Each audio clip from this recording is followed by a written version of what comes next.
வணக்கம் மக்களே, இன்னைக்கு ஒரு சின்ன ஷாப்பிங் vlog தான் பார்க்க போகிறோம். Welcome to Black Moon YouTube channel. எனக்கு முன்னாடியே சார் கிளம்பிட்டாரு. கீழே நின்று அவங்க அப்பா ஆர்ன் அடிச்சிட்டு இருந்தாங்க. அதனால் அவனால் இருக்கவே முடியல, விட்டுட்டு போயிடுவாங்களோன்ட்டு. இருடா நான் வர்றேன் அம்மானா கேட்கவே இல்லை. அவன் பாட்டுக்கு எப்படி போகிறான் பாருங்கள் ஸ்பீடாக. எனக்கு வேறு பயம். அப்புறம் நான் கேட் லாக் பண்ணிவிட்டு 2 பேரையும் பார்க்குறேன். எனக்கு முன்னாடி போய் உட்காந்துட்டார் அவர். அப்புறம் என்னோடய ஸ்கூட்டி தான் எடுத்துகிட்டு போனேன். ஏன்னா முன்னாடி கொஞ்சம் பிளாஸ்டிக் ஐட்டம் வைக்கணும், கம்பெனிக்கு வாங்குறதுக்காக தான் போனோம். அப்புறம் கிளம்பிட்டோம் ஃப்ரெண்ட்ஸ். கிளம்பி மெயின் ரோட்டில் தான் போயிட்டுருக்கோம். அப்புறம் எங்கள் வீட்டுக்காரர் தான் சொன்னார், செடிக்கு கொஞ்சம் மருந்து வாங்கிக்கலாம் அப்படின்னு. இந்த வெயிலில் செடி ரொம்ப மோசமாகிடுச்சு ஃப்ரெண்ட்ஸ். சூப்பராக பூத்துட்டு இருந்துச்சு. ரோஸ் தான் வச்சுருந்தேன், ஒரு 7-8 செடி இருக்கும். அது இப்போ ரொம்ப வாடுற மாதிரி ஆயிடுச்சு. அதனால் சரி நம்ம கொஞ்சம் மருந்து வாங்கிக்கலாம் செடிக்குன்ட்டு நர்சரி போயிட்டோம். நர்சரி கார்டன் போயிட்டேன். அப்புறம் சரி இந்த ரோஸ் எல்லாம் நைட்டில், அதுவும் நைட்டில் பார்க்குறதுக்கு அவ்வளோ அழகாக இருந்தது பகலை விட. சரி கொஞ்சம் உங்களுக்கு கிளிப்பிங்ஸ் மாதிரி எடுத்தேன், ஆட் பண்ணலான்னு சொல்லிட்டு எடுத்திருக்கேன் ஃப்ரெண்ட்ஸ். பிடிச்சிருந்தா லைக் பண்ணுங்கள். அப்புறம் அப்படியே உள்ளே போயிட்டோம். நான் அப்போ தான் தண்ணி அடித்து விட்டுருப்பாங்க போல் செடிக்கு. அப்புறம் உள்ளே போனதுக்கப்புறம் அப்புறம் உள்ளே போயிட்டு மருந்து வாங்கிட்டு அப்புறம் இந்த செடி எனக்கு ரொம்ப பிடிச்சிருந்துச்சு ஃப்ரெண்ட்ஸ். இலையே வேறு ஒரு ரெட் கலரில் இருந்தது. எனக்கு ஒரு சின்ன ஆசை இருக்குது, கம்பெனிக்கு ஒரு இடம் வாங்கி ஓனாக ஒரு கம்பெனி கட்டி சொந்தமாக அதில் தனியாக உட்காரணும். அந்த மாதிரி இதில் முன்னாடி கார்டன் எல்லாம் ரெடி பண்ண ரொம்ப ஆசை. பார்க்கலாம், கடவுள் எனக்கு நிறைவேற்றி கொடுக்கணும். நான் பாட்டு பாட பாட இவர் வைபாகரேன்ற பேரில் ஆடி என்னை வீட்டுக்காரன்ட்ட திட்டு வாங்க வச்சுட்டான் ஃப்ரெண்ட்ஸ்.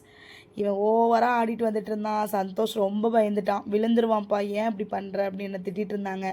சரி ஓகே நான் அவங்ககிட்ட பேசிட்டு தான் என்னை வாய மூடுன்னு சொல்கிறான் பாருங்க. அவன் ஷூன்னு கை காட்டிகிட்டே வந்துட்டுருக்கான். என்னைய பேசாத, பாட்டு பாடு அப்படின்னு சொல்கிறான் என்கிட்ட. பேசாமல் நீ பாட்டு பாடு அப்படின்னு சொல்கிறான். அப்புறம் நானே பையனும் பயங்கர வைபாயிட்டு அப்புறம் கடைக்கு போயிட்டோம். போய் இவனை இறக்கி விட்டுட்டு அப்புறம் உள்ளே போகலாம். இது ஒரு ஹோல்சேல் கடை தான் ஃப்ரெண்ட்ஸ். சூப்பராக இருந்தது. நான் கூட சின்ன கடையாக இருக்கும் அப்படின்ட்டு போனால் உள்ளே ஆனால் ஏகப்பட்ட திங்ஸ் வச்சுருக்காங்க. உள்ளே போனீங்கன்னா உங்களுக்கே தெரியும் பாருங்கள். அப்புறம் தம்பி கொஞ்சம் தண்ணி கேட்டான். அப்புறம் அவனை கொஞ்சம் தண்ணி குடிக்க வச்சுட்டு அப்புறம் உள்ளே கூட்டிகிட்டு போனோம். உள்ளே போகும்போது வெளியிலேருந்து பார்த்தா ரொம்ப சின்னதாக இருந்தது. ஆனால் உள்ளே வந்து அவ்வளோ திங்ஸ் வச்சுருக்காங்க. பிளாஸ்டிக் மட்டும் தான் இருக்கும்னு நினச்சேன். ஆனால் பாத்திரங்கள் அதெல்லாம் வச்சுருந்தாங்க. அப்புறம் பிளாஸ்டிக்லேயே எல்லா ஐட்டமும் சின்ன பொருள்லேருந்து பெரிய பொருள் வரைக்கும் வச்சுருக்காங்க ஃப்ரெண்ட்ஸ். ட்ரம்மு எல்லாமே அங்கே இல்லாத ஐட்டமே இல்லை பிளாஸ்டிக்கு. யாராவது திருப்பூரில் இருந்தீங்கன்னா இந்த கடையை நீங்கள் வந்து பார்க்கலாம். அவ்வளோ சூப்பராக இருக்குது. ரேட்டெல்லாம் ரொம்ப கம்மி பண்ணுறாங்க. சூப்பராக இருந்தது. இங்கே பாருங்கள் எவ்வளோ திங்ஸ் இருக்குது பாருங்கள். நான் சரி உங்களுக்கு காட்டலான்ட்டு எடுத்திருந்தேன். கம்பெனிக்கு ரொம்ப நாளாகவே நினச்சிட்டு இருந்தேன் ஃப்ரெண்ட்ஸ். இந்த மாதிரி பக்கெட், இந்த இப்போ பார்த்தீங்கல்ல ஒரு ஸ்டார் போட்ட பக்கெட், அதுதான் நான் எடுத்திருந்தேன். கோன் எல்லாமே நான் இந்த இது கொடுக்குற எலாஸ்டிக் கொடுக்குற பாக்ஸில் தான் போட்டு வச்சுருந்தேன். அது என்ன ஆகுதுன்னா என்ன கலர் உள்ளே இருக்குதுன்னு தெரிய மாட்டேங்குது. திரும்ப டெய்லர்ஸ் அதை எடுக்கும்போது ரொம்ப அந்த இடமே மெஸ்ஸியாக ஆகிடுது. அதனால் சரி இந்த மாதிரி போட்டு வச்சிட்டோன்னா என்னென்ன கலர் எந்தெந்த பாக்ஸில் இருக்குதுன்னு தெரியும். இப்போ அதுக்கேற்ற மாதிரி அவங்க எடுத்துக்குவாங்க. கொஞ்சம் ஈஸியாக இருக்கும்னு சொல்லிட்டு தான் சரி இந்த மாதிரி எடுத்துகிட்டு வந்தனால ரொம்ப நாள் நினச்சிட்டு இருந்தேன். ஆனால் எவ்வளோ வரும்னு தெரியல. அப்புறம் இன்றைக்கி எங்கள் வீட்டுக்காரரே காலையில் சொன்னார், நம்ம போகலாம்ப்பா, நான் கூட்டிகிட்டு போகிறேன், உனக்கு என்ன வேணுமோ வாங்கிக்கோ அப்படின்ட்டு. சரி அவரே சொல்லும்போது போயிடலாம், அவர் கூடும்போது போயிடலாம் அப்படின்ட்டு. ஏன்னா நானும் வாரம் ஃபுல்லாக வண்டி ஓட்டுறேன் ஃப்ரெண்ட்ஸ். ஞாயிற்றுக்கிழமை வண்டி எடுக்கணுன்னாவே எனக்கெல்லாம் அவ்வளோ சலிப்பாக இருக்குது. அவர் சரி கூட்டிகிட்டு போகிறேன்னு சொன்னாலும் நாங்கள் கிளம்பிட்டோம். ஒரு நைட்டே ஆகிடுச்சு. ஈவினிங் இல்லை, நைட்டே ஆகிடுச்சு. ஒரு 7 மணி அந்த மாதிரி தான் போயிருந்தோம். ரொம்ப லேட்டாக தான் ஆகிடுச்சு. அப்புறம் இங்கே இருக்க பொருளெல்லாம் கொஞ்சம் பார்த்துட்டு இருந்தேன். பார்த்துட்டு அப்புறம் அதுதான் வாங்கினேன். நான் வேறு ஏதாவது ஐட்டம் இன்னும் கொஞ்சம் பெரிய பெரிய ஹோல்ஸ் இருக்க மாதிரி பார்த்தேன். ஆனால் எதுவுமே கிடைக்கல. ஏன்னா ரொம்ப பெரிய ஓட்டையாக இருந்தாலுமே திங்ஸ் வைக்க முடியாது. எல்லாருனாலும் அந்த மாதிரிலாம் வராதுங்க, இப்படி தான் வரும் அப்படின்ட்டாங்க. சரி இதுவே ஓகே தான் நமக்கு. ஏன்னா உள்ளே இருக்க கலர் என்னென்னு. அப்புறம் அந்த ட்ரேவும் எடுத்திருந்தேன், 2 ட்ரே. அந்த பக்கெட் ஒரு 4 வாங்கியிருந்தேன் ஃப்ரெண்ட்ஸ். அது வந்து 180 ரூபா சொல்லியிருந்தாங்க. நான் 4 எடுத்தனால ஒன்றுக்கு 150 ரூபா போட்டிருந்தாங்க. ஒரு பாக்ஸுக்கு 30 ரூபா கம்மி பண்ணியிருந்தாங்க. அப்போ நீங்களே பாருங்கள், 120 ரூபா கம்மி பண்ணியிருக்காங்க டோட்டலாக அந்த 4 பாக்ஸுக்கு. அதுக்கப்புறம் இந்த 2 எடுத்திருந்தேன். இந்த ட்ரேயுமே கம்மி பண்ணியிருந்தாங்க. எல்லாமே நல்லா இருந்துச்சு. அப்புறம் இந்த டஸ்ட்பின் 2 எடுத்திருந்தேன். டெய்லர்ஸ் தைக்கும்போது அந்த வேஸ்ட் போடுறதுக்காக டஸ்ட்பின் எடுத்திருந்தேன்.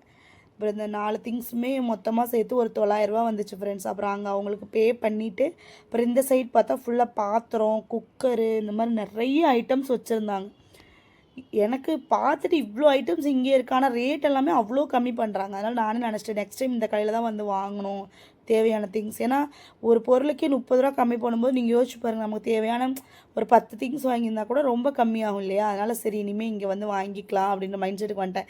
தம்பி அங்கே இருக்கிற எல்லாத்தையும் உருட்டிக்கிட்டு இருந்தான் ஃப்ரெண்ட்ஸ். அவனை சமாளிக்கிறதுக்குள்ளே அப்புறம் அங்கேருந்து கடையில் திங்ஸ் எல்லாம் வாங்கிட்டு வந்துட்டு கொஞ்சம் ஜிகிர்தண்டா குடிக்கலான்னு கேட்டேன். அப்புறம் எனக்கு ஜிகிர்தண்டா வாங்கி கொடுத்துட்டு அவரும் தம்பி ரோஸ் மில்க் வாங்கிக்கிட்டாங்க. அப்புறம் அவருக்கு வாங்கின ரோஸ் மில்க்கை தம்பியே 3/4 காலி பண்ணிட்டான். புள்ள குடிக்கிறதெல்லாம் வீடியோ எடுக்காதுன்னு சொல்லி எனக்கு திட்டிகிட்டு இருந்தாங்க. அப்புறம் ஃப்ரெஞ்ச் ஃப்ரை ஒன்று வாங்கி 3 பேரும் ஷேர் பண்ணி சாப்பிட்டுக்கிட்டோம். என்னால் சாப்பிட முடியல, ஏன்னா எனக்கு அந்த ஜிகிர்தண்டா குடித்ததே வயிறு ஃபுல்லாக ஆகிடுச்சு. அப்புறம் தம்பி மட்டும் சாப்பிட்டுட்டு இருந்தான். சரி தம்பி சாப்பிட்றேன்னா சாப்பிட வச்சிடலாம், எனக்கு ரொம்ப லேட் ஆகிடுச்சு.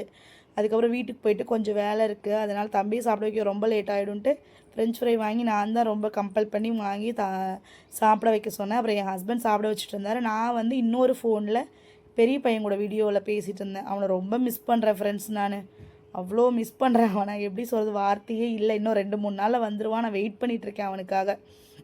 மிஸ் யூ யஷ்வந்த், இந்த வீடியோ பார்த்தேன்னா அம்மா ரொம்ப லவ் பண்ணுறேன்டா, உன்னை ரொம்ப மிஸ் பண்ணுறேன். ஃபஸ்ட் டைம் தம்பியை பிரிஞ்சு ஒரு 2-3 வாரம் ஆயிடுச்சு. அவங்க அத்தை வீட்டுக்கு போயிருக்கான் ஊருக்கு. அவங்க எல்லாம் வியாழக்கிழமை வந்தோன்னே கண்டிப்பாக அவங்களே வீடியோவில் உங்களுக்கு நான் காட்டுறேன். எனக்கு ரொம்ப பிடிச்ச ஒரு நாத்தனார் அவங்க. பசங்களை நல்லா பார்த்துப்பாங்க. அப்புறம் இவனுக்கு கொஞ்சம் சாப்பிட வச்சுட்டு அப்புறம் பாதி நாங்கள் எடுத்துக்கிட்டு கிளம்பிட்டோம். ரொம்ப லேட் ஆகிடுச்சு. அப்புறம் இவனுக்கு பின்னாடி ஒரு ஆண்டி உட்காந்துருந்தாங்க. அவங்க ரொம்ப கொஞ்சம் புத்தி சுவாதீனம் இல்லாத மாதிரி இருந்தாங்க. எங்கள் வீட்டுக்கார் ரொம்ப ஃபீல் பண்ணார், இப்படியெல்லாம் விட்டுட்டாங்களே ஒரு லேடியை போய் அப்படின்னு. அப்புறம் என்ன பண்ணுறேன்னு தெரில, சாப்பிட்றீங்களான்னு கேட்டால் அவங்க எதுவும் வேணான்ட்டாங்க. அதுக்கப்புறம் என்ன பண்ணுறதுன்ட்டு ரொம்ப கம்பல் பண்ணி அப்புறம் என்கிட்ட ஒரு 500 இருந்தது. அதுக்கப்புறம் அதை கொடுத்தேன். அவங்க ரொம்ப சந்தோஷப்பட்டு வாங்கிட்டு அங்கேருந்து கிளம்பிட்டாங்க ஃப்ரெண்ட்ஸ். இந்த வீடியோ உங்களுக்கு பிடிச்சிருந்தா லைக் பண்ணுங்கள், ஷேர் பண்ணுங்கள், கமெண்ட் பண்ணுங்கள், கண்டிப்பாக சப்ஸ்கிரைப் பண்ணுங்கள். நெக்ஸ்ட்